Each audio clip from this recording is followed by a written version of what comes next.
الحمد لولیہ والصلاة والسلام علی نبیہ وآلہ وصحبہ وبارک وسلم. قال اللہ تعالی وتبارک فی القرآن المجید والفرقان الحمید فی شان حبیبہ مخبرا وعامرا ان اللہ وملائکتہ یصلون علی النبی یا ایھا الذین آمنوا صلوا علیہ وسلموا تسلیما. اللہم صلی علی سیدنا و مولانا محمد معدن الجود والکرم وآلہ وصحبہ وسلم. حمد و تعریف و توصیف اللہ جل مجدہ الکریم کی ذات بابرکات کے لیے، رسول رحمت شفیع معظم نبی محتشم حضور ختم المرتبت، اللہ کے پیارے امت کے سہارے، رب کے محبوب دانائے غیوب مالک رقاب امم فخر عرب و عجم، والی کون و مکان سیاہ لامکان سید انس و جاں، سرور لالا رخاں نیر تاباں سرنشین مہوشاں، ماہ خوباں شہنشاہ حسینہ تتمہ دوراں سرخیل زہرہ جمالاں، جلوائے صبح ازل نور ذات لم یزل، باعث تکوین عالم فخر آدم و بنی آدم، نیر بطحا رازدار ما اوہا، شاہد ما طغا صاحب علم نشرہ، معصوم آمنہ احمد مجتبیٰ حضرت محمد مصطفیٰ صلی اللہ علیہ وسلم کے حضور ناز میں اپنی عقیدتوں، ارادتوں اور محبتوں کا خراج پیش کرنے کے بعد صدر مجلس حاضہ حضرت قبلہ شاہ صاحب زیدہ مجدہ آستانہ عالیہ علی پور شریف، محتشم سامعین و حاضرین، جیسا کہ آپ سب کے علم میں ہے کہ آج کی منعقدہ تقریب ہمارے میزبان عالی مرتبت جناب چودھری سجاد مہیش صاحب کی والدہ ماجدہ کے ایصال ثواب کے لیے آج کی تقریب انعقاد پذیر ہے. بارگاہ عزدی میں دعا ہے کہ اللہ انہیں کروٹ کروٹ جنت کی بہاریں نصیب فرمائے، ان کی قبر کو وسیع، کشادہ، منور، خوشبودار اور ٹھنڈا کرے، اور اللہ انہیں توفیق صبر عطا کرے، اور ہم سب کو والدین کی تعظیم و تکریم بجا لانے کی توفیق ارزانی فرمائے. جن کے والدین دار فانی سے کوچ کر گئے، اللہ ان کو برزخی زندگی میں آسودگیاں، بہاریں اور برکتیں مقسوم فرمائے. اس طرح کی جو مجالس منعقد کی جاتی ہیں اس کے تو بہت سارے مقاصد ہوتے ہیں، لیکن بنیادی مقاصد 3 ہوتے ہیں جن کے لیے اس قبیل کی مجالس کا انعقاد ہوتا ہے. سب سے پہلے ایصال ثواب مقصود ہوتا ہے، جس کے لیے آپ اور آج میں جمع ہیں. مرنے والوں کے لیے مغفرت کی دعائیں اور ان کے لیے اللہ کے حضور التجائیں، یہ ان کا حق ہوتا ہے. بلکہ ایک حدیث پاک میں کا جنازہ نہیں پڑا اور موجود بھی تھا، تو ایسے لوگوں کو آپ بھی جانتے ہیں. یہ وہ لوگ ہیں جنہیں جنازہ آتا نہیں ہوتا، اور وہ رسماً صف میں کھڑے ہوتے ہیں اور ماں باپ کا یہ حق ادا نہیں کر پاتے. اور اس سے بڑی محرومی اور کیا ہو سکتی ہے کہ انسان اپنے ماں باپ کے جنازے میں کھڑے ہو کر کے ان کا یہ حق بھی ادا نہ کر پائے. دوسرا حق ماں باپ کا جو اولاد کے ذمے عائد ہوتا ہے وہ ہے استغفار لہما، ان کے لیے بخشش کی دعائیں کرنا. زندگی کے اندر ماں باپ کی خدمت کے بہت سارے طریقے ہیں، ان کی خوشنودی حاصل کرنے کے بہت سارے ذرائع ہیں. آپ ان کے پاؤں دبا سکتے ہیں، انواع و اقسام کے پھل ان کو دے کر کے ان کی خوشنودی حاصل کر سکتے ہیں. ان کی خوشی کے جو بھی سامان ہیں آپ وہ کر سکتے ہیں، ان کے مزاج سے آشنائی کی وجہ سے آپ جانتے ہیں کہ یہ کن باتوں سے خوش ہوتے ہیں، لیکن جب انتقال کر جاتے ہیں تو پھر یہ سارے ذرائع ختم ہو جاتے ہیں، تو پھر ان کے لیے ان کی خوشنودی حاصل کرنے کے لیے دوسرا حق ماں باپ کا ان کے لیے استغفار کرنا ہے۔ اور مرنے والوں کو انتقال کے بعد سب سے زیادہ ضرورت دعاؤں کی ہوتی ہے۔ مل میت فی القبر الا کالغریق المتغوص فی البحر ینتظر دعوۃ۔ اللہ کے محبوب علیہ السلام نے ارشاد فرمایا، جب ہم کسی شخص کو قبر میں دفن کر کے واپس پلٹتے ہیں تو اس کی حالت ایسے ہوتی ہے جس طرح کوئی شخص پانی میں غوطے کھا رہا ہو اور فریاد کر رہا ہو۔ کل غریق المتغوص، دو لفظ بیان فرمائے، ایک تو غرق ہونے والا، ڈوبنے کی کیفیت، اور دوسرا المتغوص، فریاد کرنے والا۔ اس آڑے اور مشکل وقت میں اپنے پسماندگان کی طرف سے اگر اسے کسی چیز کا انتظار ہوتا ہے، ینتظر دعوتن، وہ دعا کا انتظار ہوتا ہے، کسی کے میرے لیے ہاتھ اٹھ جائیں اور میرے لیے کوئی دعا کر دے، تو اللہ بندوں کے اٹھے ہوئے ہاتھ خالی نہیں موڑتا۔ ان ربکم حیی کریم یستحیی من عبدہ اذا رفع یدیہ الیہ ان یردہما صفرا۔ تمہارا رب حیا کرنے والا کریم ہے، بندے جب اس کے سامنے ہاتھ پھیلا کے دعا مانگتے ہیں، اللہ فرماتا ہے مجھے شرم آتی ہے ان کے اٹھے ہوئے ہاتھ خالی کیسے موڑ دوں۔ بندوں کے اٹھے ہوئے ہاتھوں کی وہ لاج رکھتا ہے اور خالی نہیں موڑتا، چونکہ وہ کریم ہے۔ جتنے لوگ آپ بیٹھے ہیں، اتنے لوگ کسی دنیا دار کے ڈیرے پہ جا کے کوئی ایسی چیز طلب کریں جس کا دینا اس کے لیے مشکل نہ ہو اور دینے سے خاص فرق بھی نہ پڑتا ہو، تو مجھے بتائیں کہ اتنے لوگ اگر اٹھ کے کسی کے ڈیرے پہ چلے جائیں اور اس سے وہ چیز مانگیں جس کا دینا اس کے لیے آسان ہو، تو کیا وہ اتنے لوگوں کو خالی موڑ سکتا ہے؟ خاندانی شخص ہوگا تو وہ کہے گا ڈیرہ داری کی شان کے خلاف ہے کہ اتنے لوگ میری دہلیز پہ چل کے آگے ہیں اور مجھے کوئی خاص فرق بھی نہیں پڑتا ان کے مطالبہ کو پورا کرتے ہوئے، تو وہ ضرور اس مطالبہ کو پورا کرے گا۔ وہ کہے گا یہ ڈیرہ داری کی شان کے خلاف ہے کہ اتنے لوگوں کو خالی لٹا دوں۔ اللہ کہتا ہے یہ میری شان کے خلاف ہے کہ میرا بندہ جب میرے سامنے ہاتھ پھیلا کے دعا مانگتا ہے تو میں اس کو خالی لٹا دوں۔ ان ربکم حیی کریم یستحیی من عبدہ اذا رفع یدیہ الیہ ان یردہما صفرا۔ جب ہاتھ پھیلا کے وہ میرے حضور حاضر ہوتے ہیں اور میرے سے التجا کرتے ہیں تو اللہ فرماتا ہے کہ میں ان کو خالی نہیں موڑتا، چونکہ میں کریم ہوں اور مجھے خالی موڑتے ہوئے حیا آتی ہے، مجھے شرم آتی ہے کہ میں ان کو خالی موڑ دوں، چونکہ اگر میں نے بھی خالی موڑ دیا تو وہ اور تو کوئی در نہیں ہے جہاں جا کے وہ جھولی پھیلائیں گے اور جہاں جا کے وہ اپنے ہاتھ پھیلا کے دستے طلب دراز کر کے مانگیں گے۔ اگر میں نے بھی نہ دیا تو پھر وہ کس دہلیز پہ جائیں گے، کس در پہ جائیں گے؟ اور اگر کوئی خود مانگنے کے لیے تیار نہیں ہے تو اللہ تعالیٰ بے نیاز ہے۔ قل ما یعبأ بکم ربی لولا دعاؤکم، اے محبوب فرما دو اگر تم اسے نہیں پکارو گے تو وہ بھی پرواہ نہیں کرے گا۔ تمہاری ضرورت ہے، تم مانگتے رہو، جھولیاں پھیلاتے رہو، دستے طلب دراز کرتے رہو، وہ تمہاری جھولیاں بھرتا رہے گا۔ لیکن اگر تم متکبر ہو گئے، تم سرکش ہو گئے اور تم نے مانگنا چھوڑ دیا تو وہ اسے بھی پھر پرواہ نہیں، چونکہ وہ کریم بھی ہے اور وہ بے نیاز بھی ہے۔ تو تم اس سے دستے طلب دراز کر کے مانگو۔ پھر اللہ سے مانگنے کا کوئی وقت نہیں ہے، جب بھی مانگو در رحمت کو شادہ پاؤ گے۔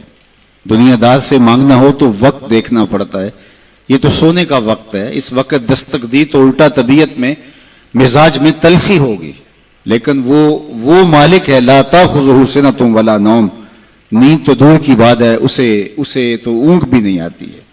تو دن کو جاؤ، رات کو جاؤ، دوپہر کے وقت در دستک پہ حاضری دو، رات کے پچھلے پہر اس کی دہلیز پہ جا کے دستک دو، جب بھی اسے پکارو گے وہ دینے پہ آمادہ ہے۔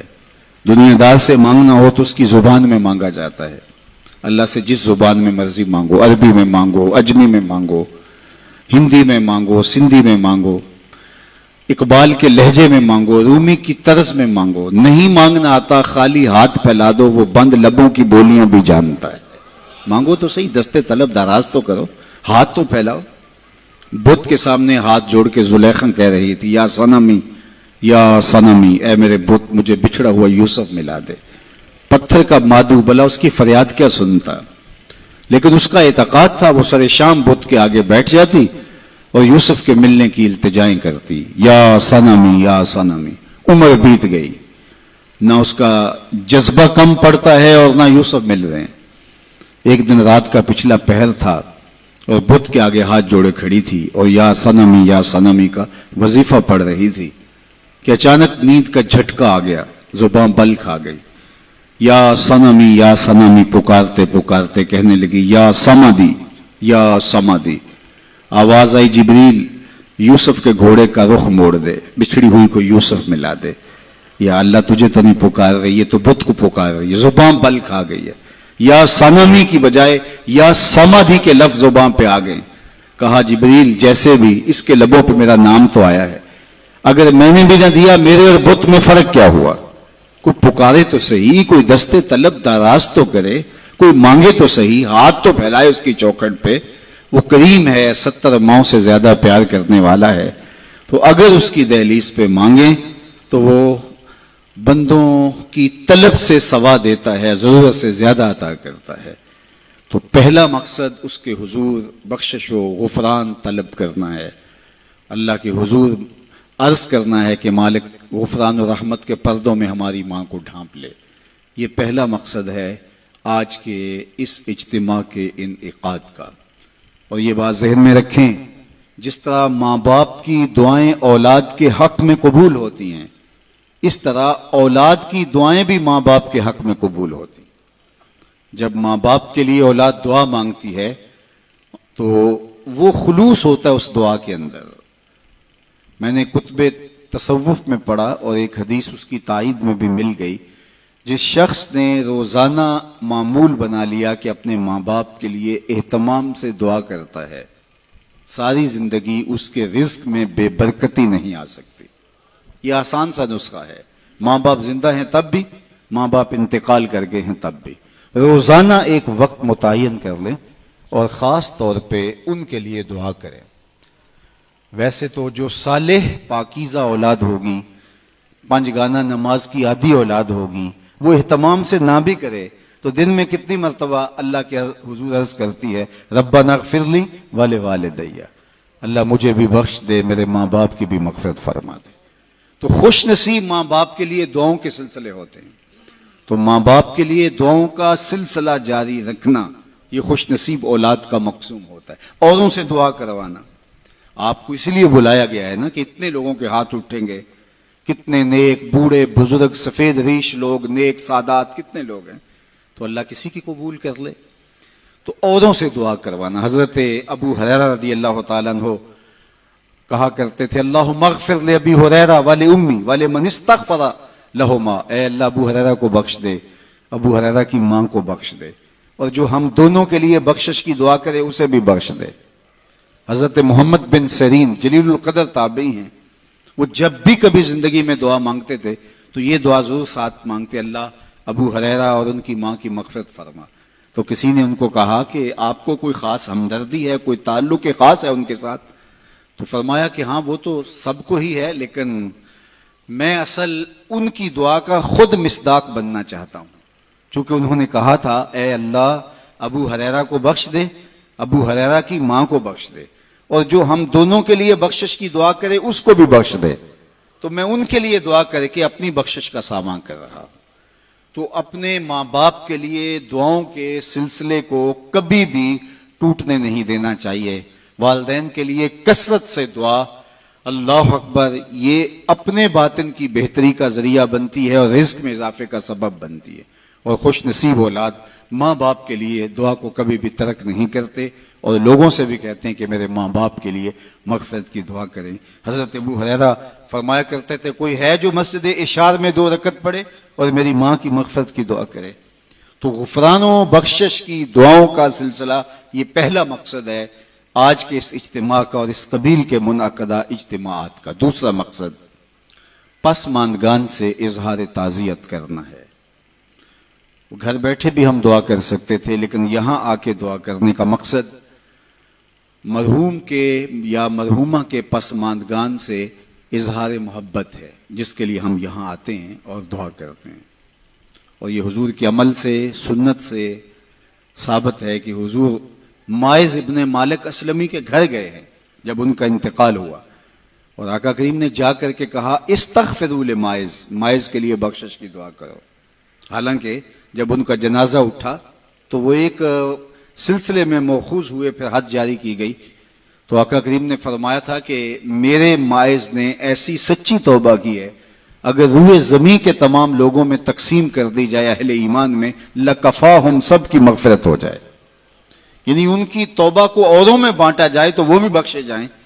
تو ان کے گھر حضور آ کے پھر دعا کیوں کرتے ہیں، جبکہ حضور فرما چکے ہیں. اور یہ بھی فرمایا کہ وہ جنت کی نہروں میں غوطے لے رہا ہے، جنت کی نہروں کے اندر وہ کلکاریاں لے رہا ہے، جنت کی نہروں میں نہا رہا ہے. تو پھر حضور ان کے گھر میں کیوں آئے؟ گھر میں اس لیے آئے کہ پسماندگان کی ڈھارس بندھائیں. اور جس گھر میں حضور آئے ہوں گے وہاں کوئی دکھ رہا ہوگا. وہ کیا کسی نے کہا یہ الگ بات ہے تم آئے ہو تو کوئی نہیں، ورنہ درد تو یہاں ہزار رہتے ہیں.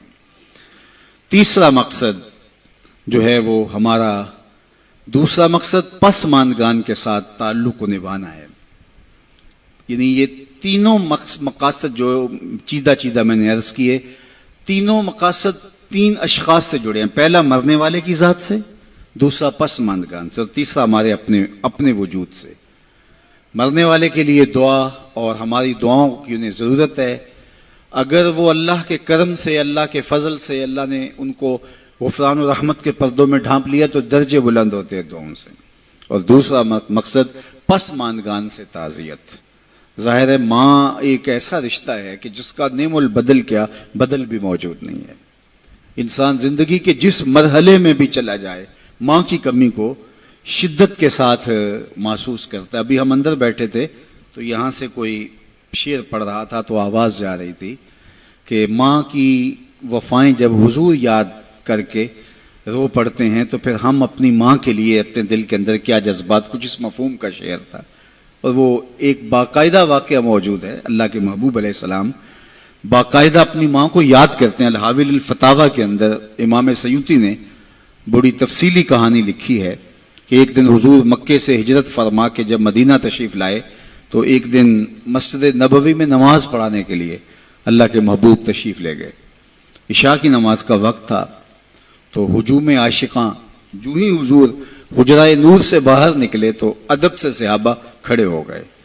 بس یہ لمحے حضور علیہ السلام کی آنکھوں کے سامنے آئے تو آنکھیں چھلکنے لگی. اور پھر حضور علیہ السلام نے ایک ٹھنڈی آہ بری اور ایک جملہ ارشاد کیا، لو ادرکت والدی او احدہما، کاش آج میرے ماں باپ زندہ ہوتے، یا کم از کم میری ماں ہی زندہ ہوتی. انسان نے مشکل وقت دیکھا ہو، بعد میں خوشحالیاں آ جائے یا اور زیادہ خوشحالیاں اللہ عطا کر دے تو انسان آرزو کرتا ہے. آج تو اس دنیا میں یہ نفسی نفسی کی دنیا ہے، اس میں تو وہ کہتے ہیں قیامت کے اندر ہوگا نفسی نفسی کا عالم، تو یہ تو قیامت سے قبل ہی عالم ہو گیا ہے. تو آج تو کسی کی عزت پر لوگ آتش غیظ و غضب اور آتش حسد میں جلنے لگ جاتے ہیں. تو ایک ماں ایسا رشتہ رہ گیا ہے جس کو قلبی فرحت اور مسرت ہوتی ہے. اب آقا کریم علیہ السلام کا معاملہ آپ جانتے ہیں کہ پیدا ہونے سے قبل باپ کا انتقال ہو گیا. 6 سال کی عمر تھی کہ اپنی والدہ کے ہمراہ حضور مدینہ المنورہ میں پہنچے حضرت عبداللہ کی قبر کی زیارت کے لیے. جب واپس پلٹے تو بوا کے مقام پر حضرت آمنہ سلام اللہ علیہا کو سخت بخار ہو گیا. انہیں لگا کہ یہ میرا بخار جان لیوا ثابت ہوگا، تو انہوں نے حضور علیہ الصلوۃ والسلام کے سر پہ ہاتھ رکھا اور حضور سے کچھ کہنا چاہ رہی تھی، آخری بات، لیکن وہ ضبط کے بندھن ٹوٹ گئے اور چھم چھم آنسو آنکھوں سے ٹپکنے لگے. تو حضرت آمنہ نے جو جملے کہے علماء نے سیرت کی کتابوں میں موجود ہے. سیرت کی سب سے پہلی کتاب جو ہے وہ ابن حشام کے اندر یہ لفظ موجود ہیں کہ حضرت آمنہ بمشکل چند جملے ادا کر پائیں، اور وہ یہ تھے کہ بیٹا ہر نئی چیز سے پرانا ہو جانا ہے، ہر باقی نے فنا ہو جانا ہے، میں بھی جا رہی ہوں. وہ ذکر باق و ولد تو تہرا، لیکن میرا ذکر نہیں مٹے گا، اس لیے کہ تیرے جیسا ستھرا بیٹا چھوڑ کے جا رہی ہوں. جن ماؤں کے بیٹے اچھے ہوں ان کا تذکرہ مٹا نہیں کرتا، ان کی یادیں ختم نہیں ہوتی. یہ آخری لفظ تھے سیدہ آمنہ کے کہ ان کی سانس ٹوٹ گئی اور انتقال ہو گیا. حضور اپنی ماں سے لپٹ گئے اور بار بار کہتے تھے امی آپ آگے بولتی نہیں، لیکن خاموش ہو گیا تھا چمن بولتا. پھر ماں کی وہیں تدفین کی، ابوا کی ریت کے چھوٹے چھوٹے جو ہے وہ ٹکڑے پتھروں کے ماں کی قبر پہ رکھے. اور ہو بھی کیا سکتا تھا، وہ کیا کسی نے کہا تجھے کن پھولوں میں ہم کفن دیں، تو جدا ہی ایسے موسموں میں ہوا جب درختوں کے ہاتھ پھولوں سے خالی تھے. ماں کی تدفین کے بعد ام ایمن کے ساتھ حضور لپٹ کے بیٹھ گئے اور حضرت عبد المطلب کے پاس انہوں نے آ کے خبر دی کہ آپ کی بہو انتقال کر گئی راستے میں اور ابوا میں ہم نے تدفین کر دی. ابن ہشام نے لکھا ہے کہ حضور کو آغوش میں سمیٹ کر حضرت عبد المطلب بہت روئے اور ام ایمن سے ہی کہا کہ میرے بیٹے کا تم نے بہت خیال رکھنا ہے.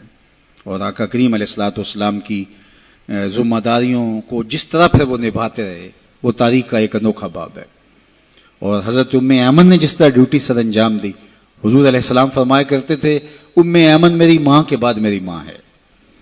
پھر حضرت عبد المطلب کا بھی انتقال ہو گیا 2 سال کے بعد. اس وقت حضور علیہ السلام کی عمر 8 برس تھی.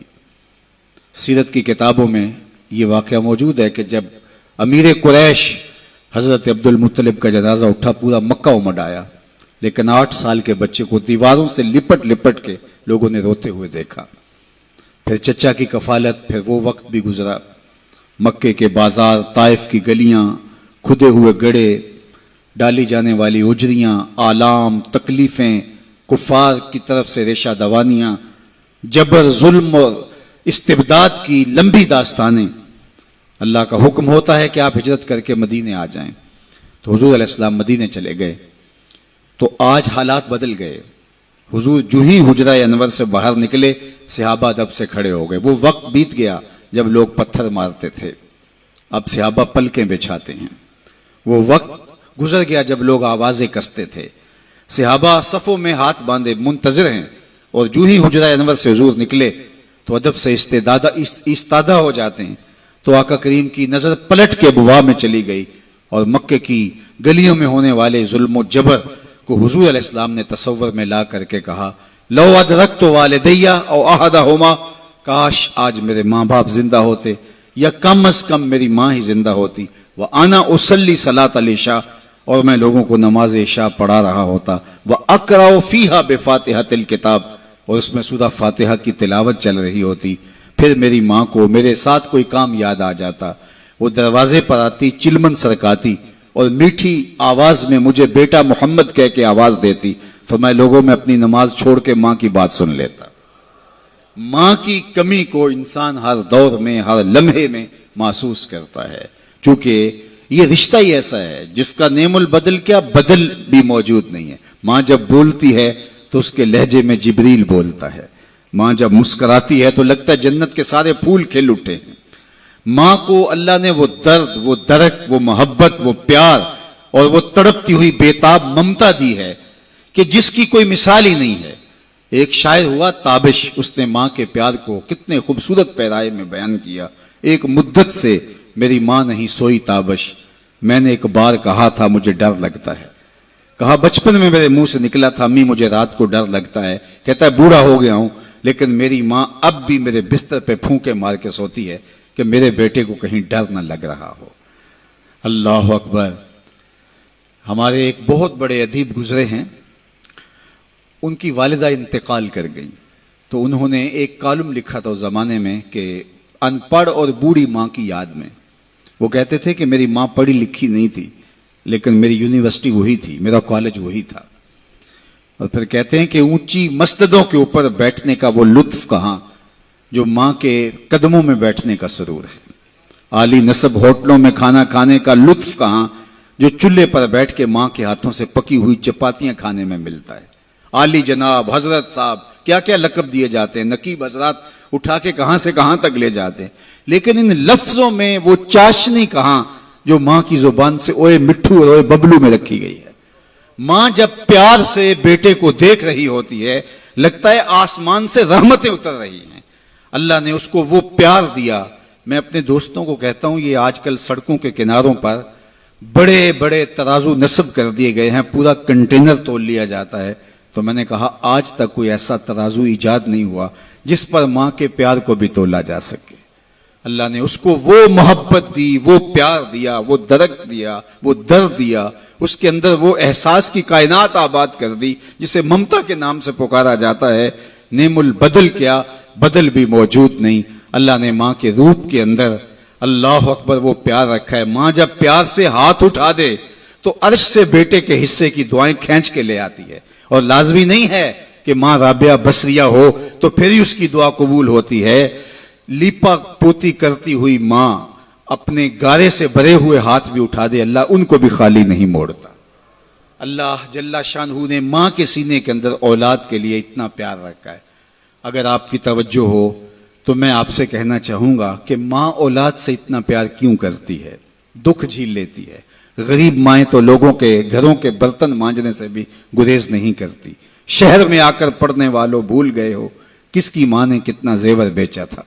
مائیں کن کن مشکلوں سے گزر کے اولاد کی تربیت کرتی ہیں، غلامیاں قبول کر لیتی ہیں۔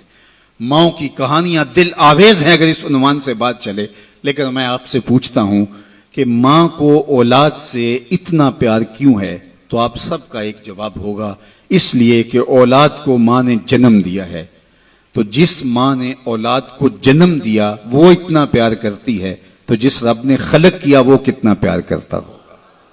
جنم دینے والی کا پیار کسی ترازو پہ نہیں تولا جا سکتا، اور جس نے دست قدرت سے بنایا ہے۔ یا ایھا الانسان ما غرک بربک الکریم الذی خلقک فسواک فعدلک فی ای صورۃ ما شاء رکبک۔ ماں کی دہلیز چھوڑ کے بچہ بھاگ جائے، آوارہ مزاج بچہ، تو ماں کہتی ہے پتر آجا، اتنی ٹھنڈی چھاؤں کہیں نہیں ملے گی، پلٹ کے آجا، میری باہیں تیرے لیے کھلی ہیں۔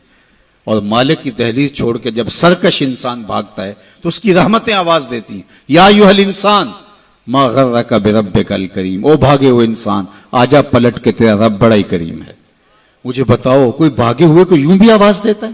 کبھی مجرم کا پولیس کو تعاقب کرتے آپ نے دیکھا ہوگا، سخت گیر استاد کو بدتمیز طالب علم کے پیچھے دوڑتے دیکھا ہوگا، لیکن یہاں پیار کا انوکھا اسلوب ہے، دل آویز کہانی ہے، جو سرکش ہے، باغی ہے، متمرد ہے، مالک کی دہلیز چھوڑ کے بھاگ رہا ہے، اس کو مالک کی رحمتیں آواز دے رہی ہیں، یا ایھا الانسان ما غرک بربک الکریم، آجا پلٹ کے، تیرا رب بڑا ہی کریم ہے۔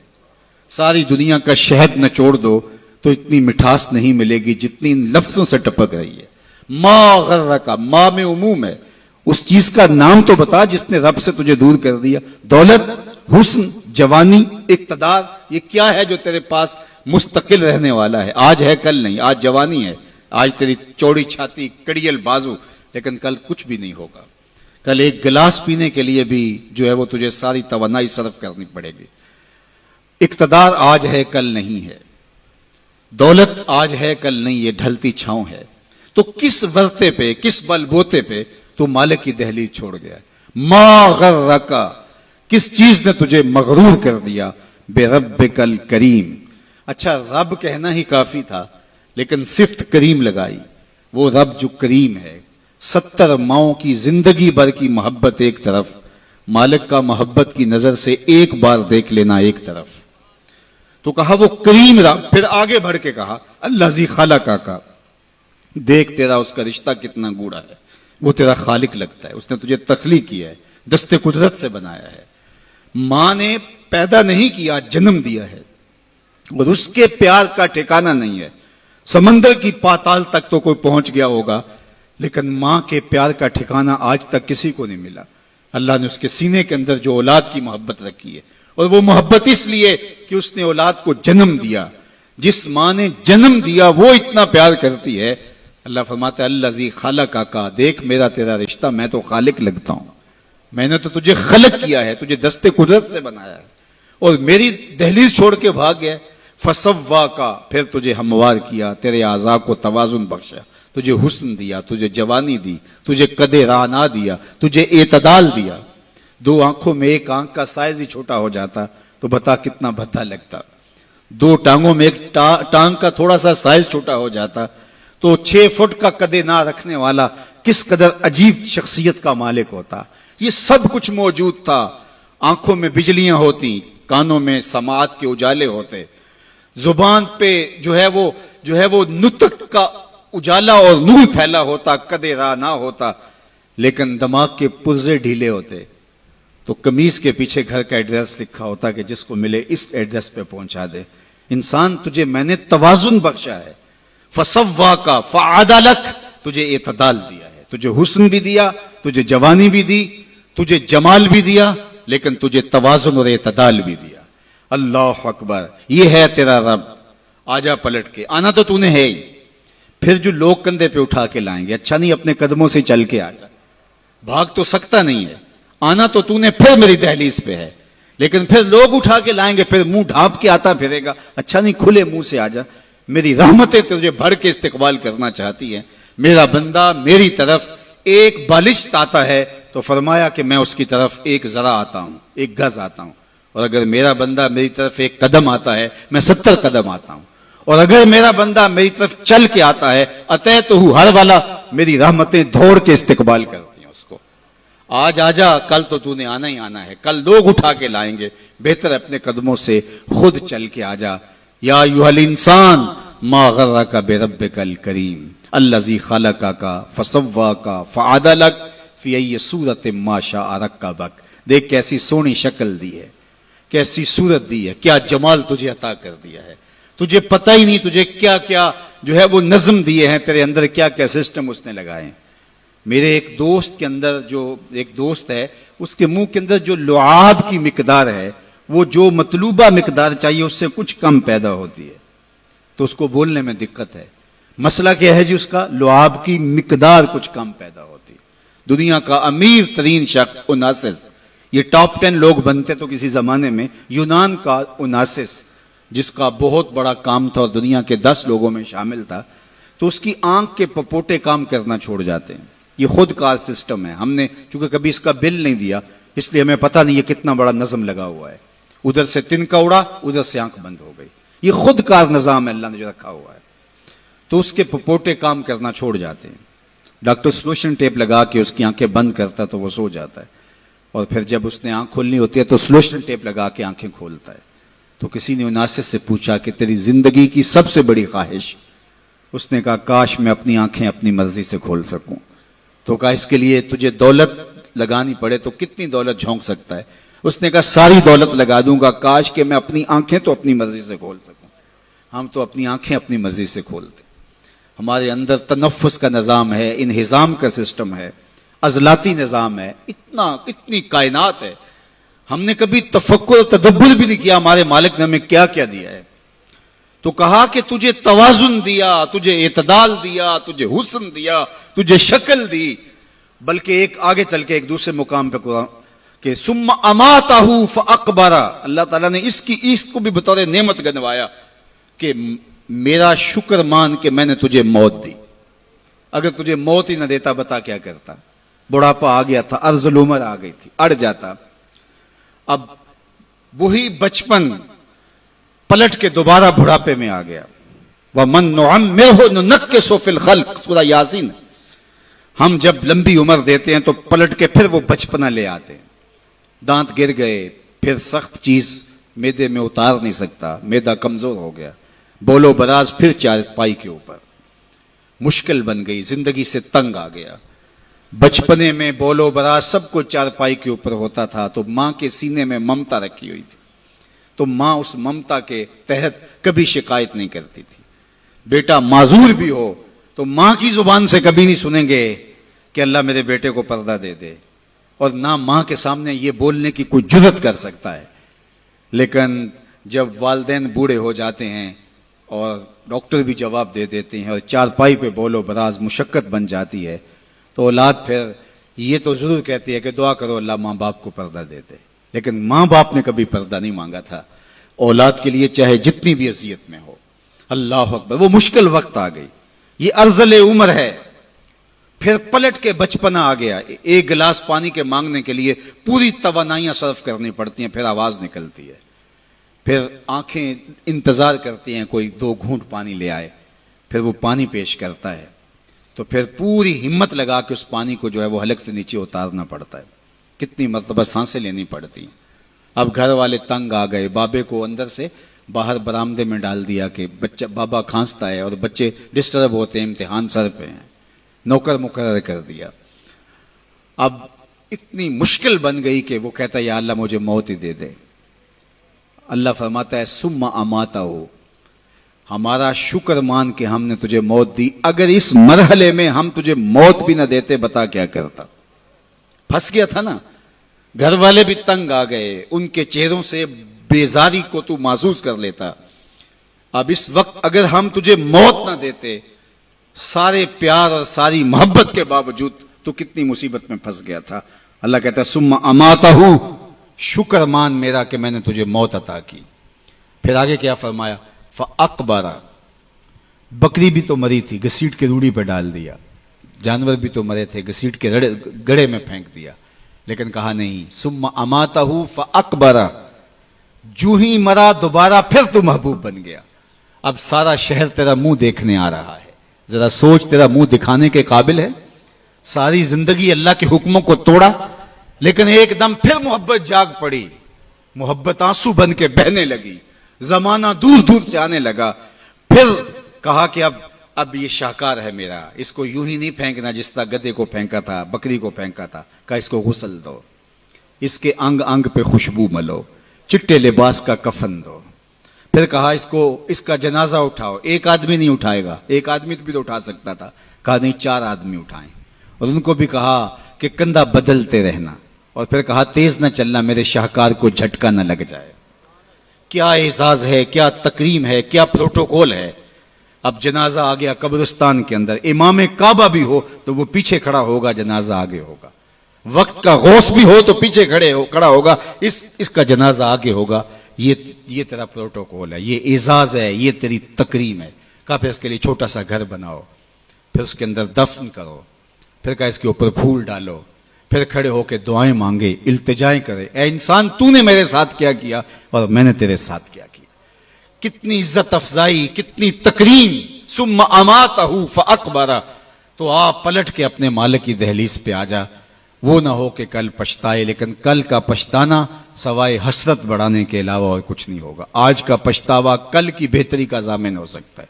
وقت پر کافی ہے ایک قطرہ بھی آب خوش ہنگام کا، جل گیا جب کھیت برسا می تو پھر کس کام کا. آپ دیہات کے رہنے والے ہو، آپ تو جانتے ہو کہ جب زمین وتر میں ہوتی ہے تو اس وقت بیج ڈال لیں تو پھر پودا کتنی تیزی کے ساتھ گروتھ کرتا ہے، لیکن جب زمین وتر سے نکل جائے تو پھر کوئی فائدہ نہیں ہوتا. آج زندگی کی زمین وتر میں ہے. اج ساوی نے کھلے راوی نے انج ٹوک نوکھڑے ٹوک دے نہیں، ٹر پویں تے فاصلے مک جاندے، گھر بیٹھیاں پینڈے مک دے نہیں. آج اٹھنے والا ہر قدم تمہیں منزل سے قریب کر دے گا، اور کل کا پچھتاوا سوائے حسرت، دکھ اور اذیت بڑھانے کے اور کچھ نہیں ہوگا. یا لیتنی قدمت لحیاتی، یہ قرآن نے کہا کہ وہ چیخ چیخ کے کہے گا ہائے میں اس زندگی کو یہاں بھیج دیا ہوتا پہلے. لیکن پھر کیا فائدہ، بلکہ میں نے تو پڑھا ہے کہ قیامت کے دن نیکوکار بھی پچھتائیں گے. بدکاروں کا پچھتانا تو سمجھ میں آتا ہے، نیکوکار کیوں پچھتائیں گے؟ جب اپنے اچھے اعمال کی جزا دیکھیں گے تو وہ پچھتائیں گے. جو چند لمحے ضائع کر دیے وہ بھی کیوں ضائع کر دیے، وہ بھی اس کی یاد میں، اس کے ذکر میں، اس کی محبت میں گزار دیے ہوتے. تو آج وقت ہے، آج فرصت ہے، آج لے ان کی پناہ، آج مدد مانگ ان سے. کل قیامت کو نہ مانیں گے اگر مان گیا. اس دن تو ہر کوئی مانے گا، لیکن آج کا پچھتاوا کل کی بہتری کا ضامن ہو سکتا ہے. وہ ایک فقیر تھا، بازار میں کھڑا رو رہا تھا. تو ایک آدمی نے گزرتے روک کر کے کہا کسی نے مارا ہے بابا؟ میں پوچھ لیتا ہوں. کہا نہیں کوئی ایسی بات نہیں. تو کیوں رو رہے ہو؟ اس نے کہا بس ان کے رویے نے رلا دیا. کیا مطلب؟ کہا گزر رہا تھا، ان کو دنیا میں کھوئے ہوئے دیکھا تو میرے دل میں خیال آیا کہ ان بندوں کی رب کی صلح نہ کروا دوں. تو اس نے حیرت سے پوچھا پھر کیا ہوا؟ کہا میں نے اس سے بات کی. اس نے کہا لے آ میری دہلیز پہ، میری چوکھٹ پہ، ایک آنسو سے سارے گناہ دھو ڈالوں گا.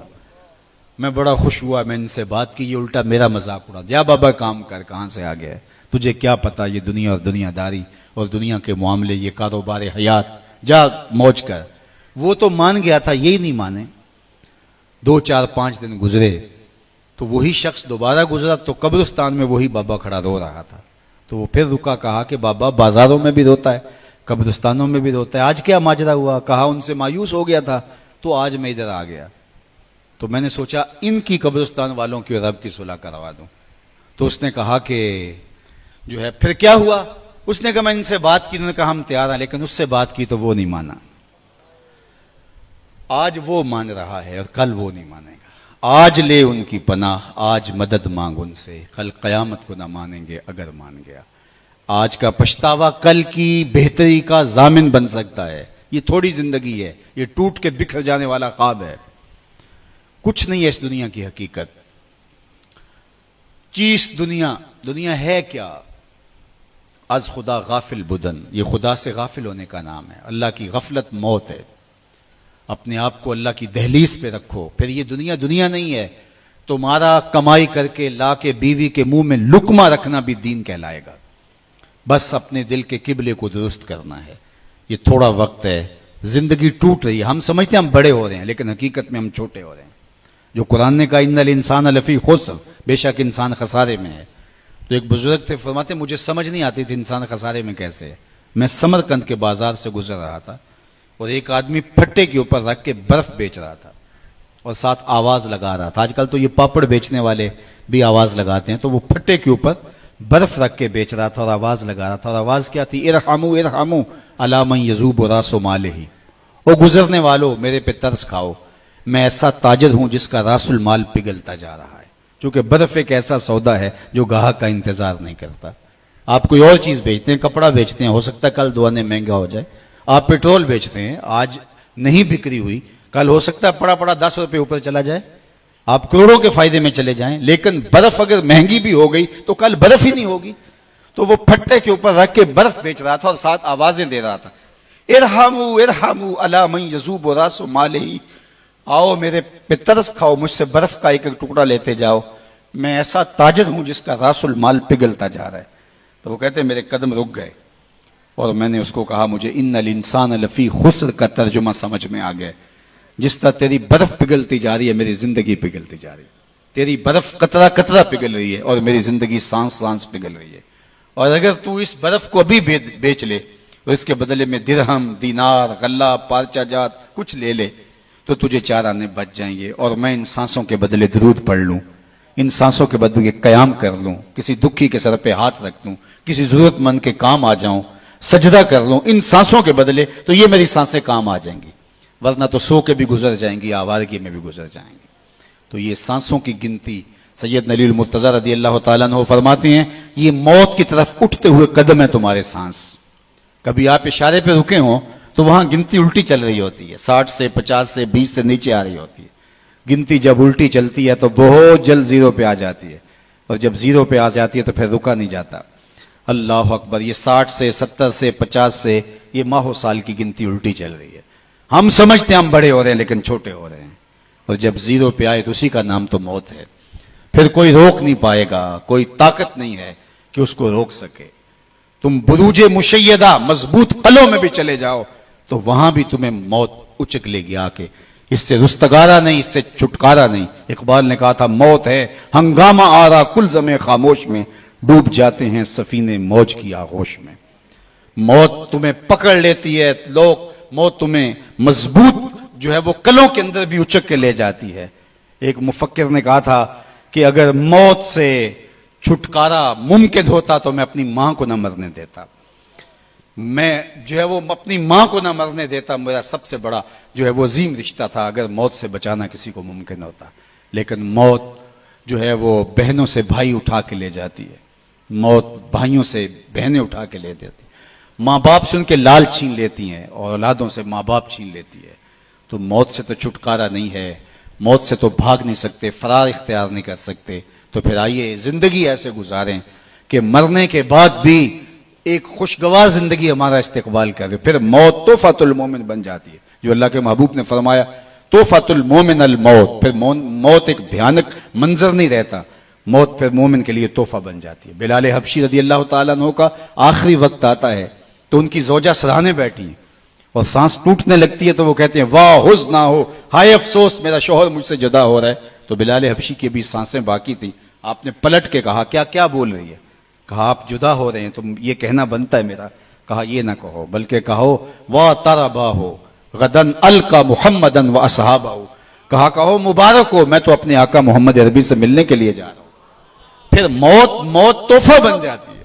حضرت ابراہیم علیہ السلام کے پاس جب اللہ کا پیغام اسرائیل لے کر آتا ہے کہ میں روح قبض کرنے کے لیے آیا ہوں، تو حضرت اسرائیل کہتے ہیں عجیب بات ہے، رب مجھے اپنا خلیل بھی کہتا ہے، اور کبھی ایسا ہوا ہے کہ کوئی یار بھی یار کی موت چاہے؟ وہ مجھے اپنا خلیل کہتے ہیں گوڑے یار کو، وہ مجھے خلیل کہتا ہے اور پھر تجھے بھیج دیا قبضے روح کے لیے، کوئی یار بھی یار کی موت چاہتا ہے؟ کہا میں تو حکم کا پابند ہوں. واپس گئے اور کہا مالک تیرے خلیل کا تیرے نام یہ پیغام ہے. تو کہا پھر جا اور میرے خلیل کو جا کے میرا سلام دے، اور ساتھ کہنا کبھی ایسا بھی ہوا ہے یار یار کو بلائے اور یار ملنے نہ آئے؟ تو روح بے چین ہو گئی، کہا دیر نہ کر، جلدی جلدی قبض کر لے. تو جب زندگی اس کی منشا کے مطابق گزاری ہوگی پھر موت بھیانک منظرنامہ نہیں ہوگا. اللہم بالرفیق لالا، یہ میرے حضور کے آخری لفظ ہیں. اللہ اکبر. اختیار دیا جاتا ہے تو کہتے ہیں مالک میں تیرے حضور آنا چاہتا ہوں. تو پھر یہ جہاں بھی پھر وہ جہاں بھی بندہ مومن کا ہوتا ہے، ورنہ یہ جہاں بھی قید خانہ اور وہ جہاں بھی اذیتوں سے بھرا ہوا. آئیے جو مختصر زندگی اللہ نے ہمیں ودیعت کی ہے اس زندگی کو اللہ اور اس کے رسول کی یاد کے مطابق بسر کرنے کا عزم مصمم کریں، اور اللہ کی بارگاہ میں اس دعا کے ساتھ ہم رخصت ہوتے ہیں کہ اللہ جل شانہ ہمارے محترم کی والدہ ماجدہ کو اللہ کروٹ کروٹ جنت کی بہاریں نصیب فرمائے. اللہ تعالیٰ ان کی قبر کو وسیع، کشادہ، منور، خوشبودار اور ٹھنڈا کرے. انہیں صبر کی توفیق دے اور ان کی برزخی زندگی کے قوائف اپنے کرم سے درست فرمائے. آپ جتنے لوگ تشریف لائے ہیں اللہ آپ سب کے والدین کو اپنی خاص امان میں رکھے. جن کے والدین انتقال کر گئے ہیں اللہ تعالیٰ ان کی قبروں کو وسیع، کشادہ، منور، خوشبودار رکھے. اور میں بارگاہ عزتی میں یہ بھی عرض کرنا چاہتا ہوں کہ مالک میرے وطن کی خیر فرمانا، میرے ملک کو معیشت کا جمال اور معاشرت کا حسن عطا کر دینا، صالح، نیک، پاکیزہ اور اہل قیادت اس ملک کا مقسوم کر دینا، اور عالم اسلام کو خیر و برکت کی راہوں کا مسافر رکھنا. وآخر دعوانا ان الحمدللہ رب العالمین.